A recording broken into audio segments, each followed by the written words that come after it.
முக்கிய செய்தி. கனிம வளங்களை திருடுபவர்களுக்கு உடந்தையாக இருக்கும் அதிகாரிகள் மீது இதுவரை எடுத்த நடவடிக்கை என்ன என்று உயர்நீதிமன்றம் கேள்வி எழுப்பியிருக்கிறது. கனிம வளங்களை திருடுபவர்களுக்கு கனிம வளங்கள் கொள்ளை தொடர்பாக தமிழக அரசிற்கு உயர்நீதிமன்றம் சரமாரியாக கேள்வி எழுப்பியிருக்கிறது. இது தொடர்பான விவரங்களோடு இணைக்கிறார் எமது செய்தியாளர் செந்தில்குட்டி. மேலதிக விவரம்.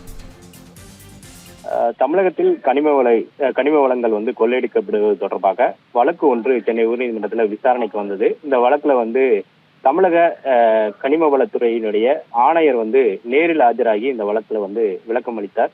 அப்போது இந்த வழக்குல நீதிபதிகள் எஸ்.எம். சுப்பிரமணியன் மற்றும் குமரப்பன் ஆகியோர் அடங்கிய அமர்வு பல்வேறு கேள்விகளை தமிழக அரசுக்கு இந்த வழக்குல எழுப்பினார்கள். குறிப்பாக கனிமவள ஆணையர் மோகன் அவரிடமிருந்து நிறைய கேள்விகள் எழுப்பப்பட்டது. குறிப்பாக தமிழ்நாட்டில் தொடரக்கூடிய மணல் கொள்ளையை தடுப்பதற்கு என்ன மாதிரியான நடவடிக்கைகள் எடுக்கப்பட்டிருக்கிறது, ஏன் இதுவரை ஒரு அதிகாரிகள், அதாவது இந்த மணல் கொள்ளை கனிமவள கொள்ளையில் ஈடுபடக்கூடிய நபர்களுக்கு உடந்தையாக இருக்கக்கூடிய அரசு அதிகாரிகள் மீது இதுவரை ஒரு வழக்கு கூட இதுவரை ஏன் பதிவு செய்யவில்லை என்பதையும் நீதிபதிகள் கேள்வியாக எழுப்பினார்கள்.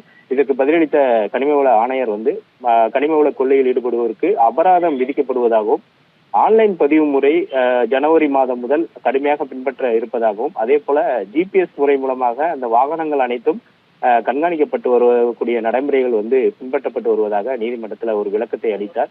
அதற்கு இந்த வாதங்களை ஏற்க மறுத்த நீதிபதி வெறும் அபராதம் விதிப்பது மட்டும் போதாது என்று கூறிய நீதிபதிகள் மணல் கொள்ளையில் ஈடுபடுவோர் மீது குற்றவியல் நடவடிக்கை எடுக்க வேண்டும், அதே போல இதற்கு உடந்தையாக இருக்கக்கூடிய வருவாய்த்துறை அதிகாரிகளாக இருக்கட்டும், மற்றவர்கள் யாரும் உடந்தையாக இருந்தால் அரசு அதிகாரிகள் அவர்கள் மீதும் நடவடிக்கை கண்டிப்பாக எடுக்க வேண்டும், குற்றவியல் நடவடிக்கையாக இருக்க வேண்டும் என்பதையும் நீதிபதிகள் அப்போது அவர்களுக்கு ஒரு அறிவுறுத்தலாக வழங்கினார். கனிம வளங்கள் நாட்டை கட்டமைக்கக்கூடிய ஒரு முக்கியமான சொத்துக்கள் என்றும் அவற்றை கொள்ளையடிக்க ஒருபோதும் நீதிமன்றம் அனுமதிக்காது என்பதையும் திட்டவட்டமாக தெரிவித்தார்கள்.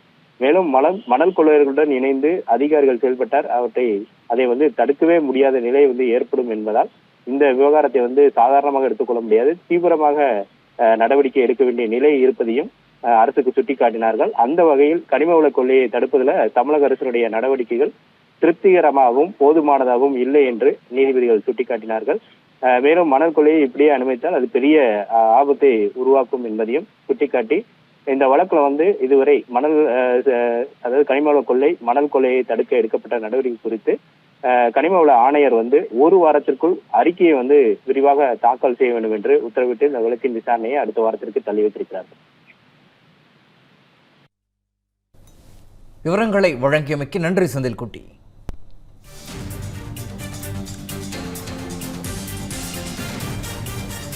Years of trust, a revolution of gratitude, 100% assured appreciation. With gratitude, G Square oda 13th year anniversary offer plot villa apartment எது புக் பண்ணாலும் 25 வருஷத்துக்கு பவர் இருக்கும், ஆனா EB bill இருக்காது. Up to 5 kilowatt solar panels with no additional cost ஓட கிடைக்கும். Zero EB revolution. To book, call 8939710009.